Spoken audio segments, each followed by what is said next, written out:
ఆంధ్రప్రదేశ్లో ఆడపిల్లలకి రక్షణ గురించి ఆలోచిస్తే చాలా బాధాకరంగా ఉంది.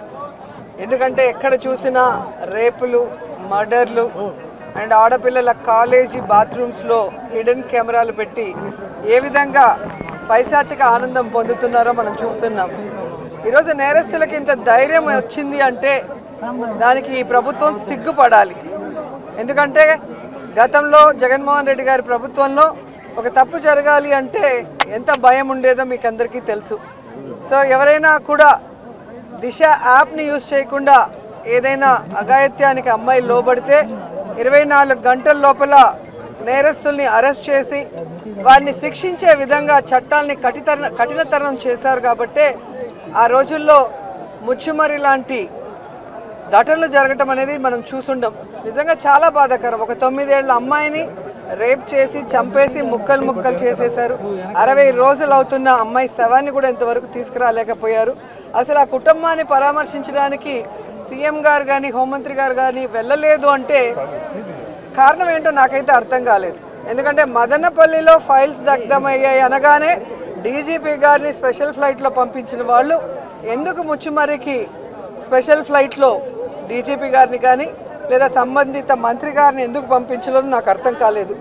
అలాగే నిన్న పేపర్లో చూశాను, గుడ్లవల్లేరు కాలేజీలో బాత్రూమ్స్లో హిడెన్ కెమెరాలు పెట్టారని పిల్లలు వచ్చి ఆడపిల్లలు చెప్తే అసలు అక్కడ ఏం జరగలేదని ఎస్పీ గారు చెప్పడం చాలా దురదృష్టకరం.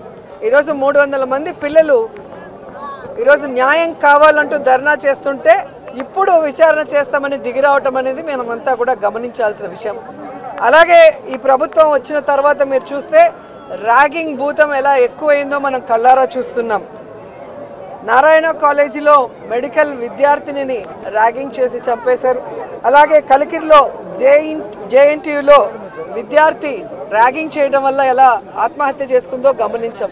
అంటే గత 5 సంవత్సరాలు లేని ర్యాగింగ్ భూతం మళ్ళీ ఈ ప్రభుత్వం వచ్చాక ఎలా పిల్లల ప్రాణాలు తీస్తుందో మనం గమనించాల్సిన విషయం.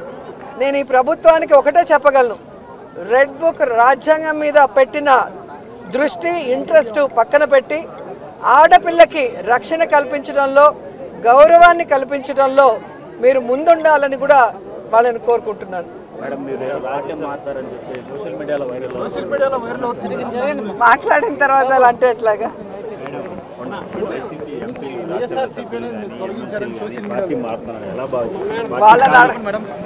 వాళ్ళని అడగాలి సార్, వెళ్తున్న వాళ్ళని అడగాలి. ఇది ఈరోజు కాదు, గతంలో కూడా జగన్మోహన్ రెడ్డి గారి ప్రభుత్వం అపోజిషన్లో ఉన్నప్పుడు 2014 to 19 కూడా ఇలాగ చాలామంది మారారు. మారిన వాళ్ళు ఏమయ్యారో కూడా మనం కళ్ళారా చూసాం. సో ప్రజల చేత ఒక పార్టీ సిద్ధాంతాలు నచ్చి ఎన్నుకోబడిన పార్టీ సిద్ధాంతాలు నచ్చి ఎన్నుకోబడిన వాళ్ళు, పార్టీ నియమించిన వాళ్ళు ఈరోజు వెళ్ళిపోతుంటే వాళ్ళు ఆలోచించుకోవాలి వాళ్ళు చేస్తుంది కరెక్టా తప్ప అనేది. సో దీనివల్ల జగనన్నకో వైఎస్ఆర్సీపీ పార్టీకో ఎటువంటి నష్టం ఉండదు. ఎందుకంటే ఎప్పుడూ కూడా పార్టీకి ద్రోహం చేసి వెళ్ళిన వాళ్ళని ఎవరూ కూడా గౌరవించరు, క్షమించరు.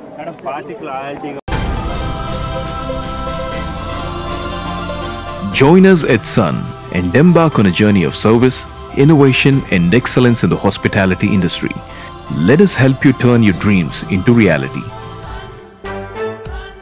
Sun International, Hyderabad, Visakhapatnam.